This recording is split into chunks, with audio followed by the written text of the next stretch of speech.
Dead Space 3 is kind of the culmination of what we've been building up in Dead Space 1 and Dead Space 2 and Extraction, and it's the story of our main character, Isaac Clarke, as he actually hunts down and finds the secret of the necromorph invasion, and really, answers a lot of questions that a lot of our previous fans have had, and brings in a new audience to kind of appreciate this, creepy world that we've created in this frozen ice planet. And as I said, Isaac will be in there. We'll be fighting his necromorphs. There'll be human enemies, and he's going to be, have his a whole crew with him as they discover kind of the secret of the whole necromorph invasion.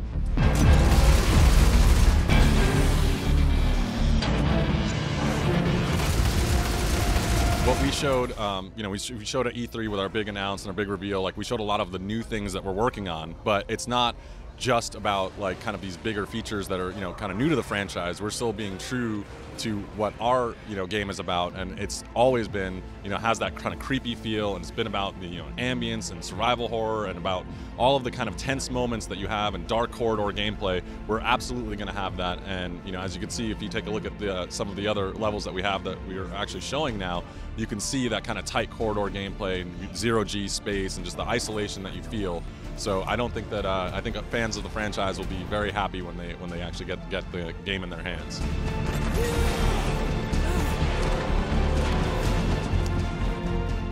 From the hardcore fans might remember, like the marker actually fictionally kind of causes this dementia effect on people that are alive. Before obviously reanimates the dead, but also that was kind of the root of where Isaac was having those visions and seeing his ex-girlfriend who has died and all of that. So the marker actually creates this, through its electromagnetic pulse, creates, dementia in people that are alive. And so obviously there are going to be markers on, in Dead Space 3, and we're going to have, a lot of the similar types of dementia effects. I mean, it's not the same style, not rehashing what we had done before, but, with the marker comes that kind of dementia and has psychological impacts on the players. And the way that we like to do that in our storytelling and just in the kind of the way that the levels are set up is that we do have a lot of that creepy ambiance, when you have that tight corridors, when you hear those sounds, when you wondering like what's real, what's not, is it the character's perception, is it actually something that's going to come out at, and get you, or what. There's a lot of different techniques that we use, and it's just like things that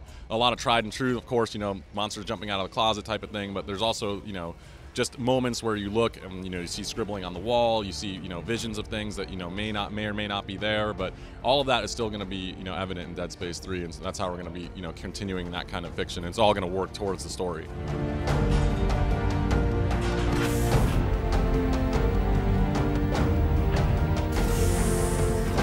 So, I mean, that's one of the awesome things that we're doing with Dead Space 2 that we're really excited about, is that we're taking that to the next level with the environment. So, as you mentioned in Dead Space 1, we're kind of more, it was almost exclusively on the ship interiors. Dead Space 2, we branched out around the sprawl. You got to joyride a little bit out in zero-G in space. But for Dead Space 3, like, we're going to have a lot of different set pieces. And what you've seen so far has been on, the ice planet. And obviously, you get a lot of that kind of harsh environment and blizzard setting and, very, just kind of isolated feeling that it's not a very friendly place to be. And of course you have way stations and heat shacks and various things that you go on throughout the ice planet, but there's definitely a big portion of the game that's also going to be in on derelict ships, and there's going to be a lot of space travel, like where you go outside again in zero-G in space, and there's other settings that I can't really get into, but will definitely be something that we've never done before, and I think that a lot of fans will appreciate. Come on! Fucking kidding me? Well, definitely resources play a huge factor, and like the entire metagame is built around, and in any kind of action, survival horror, any kind of game that is a key component to it. So we were doing a lot of things this time around to really advance what we've done in the past. So we have a big announcement coming about the weapons and kind of a whole system based around the weapons. I can't go into too much detail about that, but it really opens up the door about for resource management, how you would use your resources, how you could you could probably use your imagination as to which direction that could go, but it's a big component to our game this time around, and it's going to be, you're going to find a lot more uses and a lot more player choice in that regard.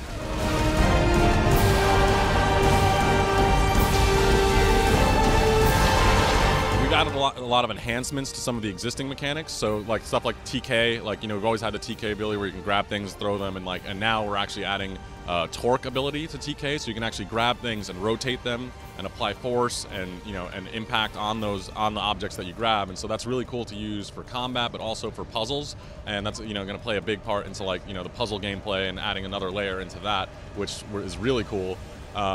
And another big thing that we're doing is in the player movement itself. Like, we've added, you know, some evade and rolls and dodge and a crouch mode and the cover system that you guys got to see a little bit of. So that's a big, you know, shift in, you know, just kind of the mobility of the player.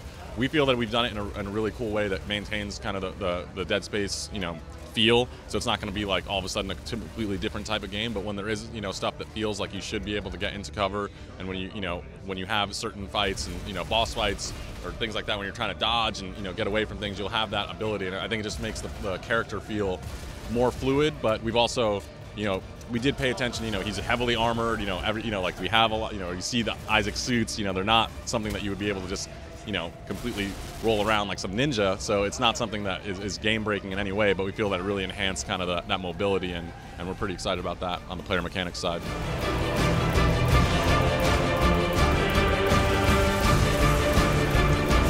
You guys got a glimpse of some of the larger, you know, enemies that we have, and some of the mini bosses, you know, the snow beast guy. Like, I mean, I would not call that being on the offensive when you have a giant, you know, snow monster chasing after you with, you know, tentacles bearing through everything that you know is in the environment.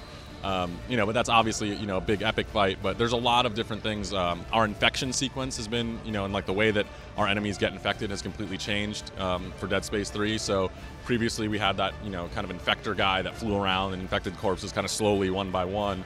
And this time we actually have a swarm infector who is a little swarm creature, and a lot of them can come out all at once, and they can infect multiple corpses at the same time. And there's different types of infections that can take place. I can't get too much into that, but like there are different things where you can very quickly become, you know, outnumbered, and very quickly, like, you know, understand that you are definitely on the defensive, and it's not something that you're just barreling through. So yeah, there's a lot of things that are in place that make it, you know, you need to figure out how to get out of this situation. I mean, honestly, I love the co-op. I mean, I know, you know, a lot of people have, you know, different views on it. Like, I think the way that we've integrated it, and just like being able to play Dead Space with a buddy and like have it like kind of seamlessly in there, where the story is really coming together, and you get to get these more kind of you know, cinematic moments and story moments that you play with your partner, and you don't feel like it's just kind of, you know, a co-op mode, is really cool. Because that's what I like to do, you know, when I'm at home. Like, if I'm playing with, you know, I love a game that comes out that'll, you know, allow me to play with my buddy, and just like being able to see that and like, and be still in the Dead Space world, and like just kind of take down that terror together, like, and have that with your friend, is something that I love. And like that's one of my favorite things.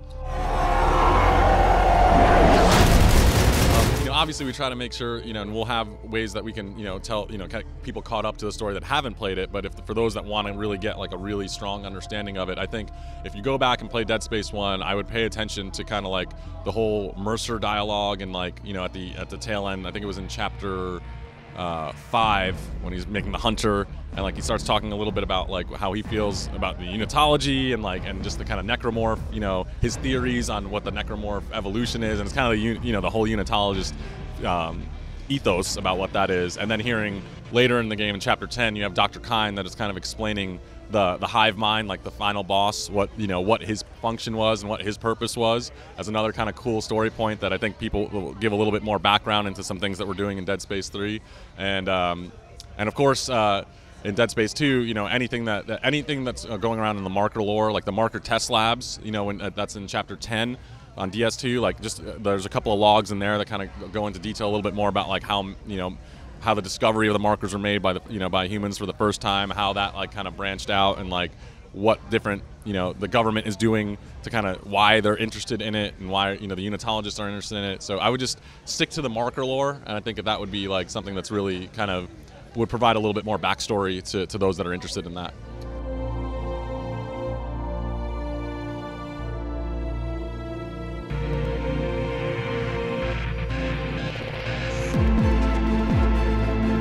We don't try to take a feature and say we want to get this feature in, whether it be co-op or multiplayer or, you know, some sort of, you know, horde mode or anything like that. Like, we look at what makes sense for the game, what would evolve this franchise further, what takes this franchise to the next level, like how, you know, what are the fans looking for to enjoy. And it made sense, and, you know, for Dead Space 3 to go in that direction. For Army of Two, I mean, it's been their core tenet from day one. You know, it's like, I mean, I think they were actually one of the first, you know, co-op games on you know, the next gen console, or current gen as we can call it now. But like, you know, that's been the heart of what they're doing. So you know, for them, that's awesome, and I think for us it makes a lot of sense too. So that's why we're excited about it. But yeah, I think it's really more about what makes sense for the game.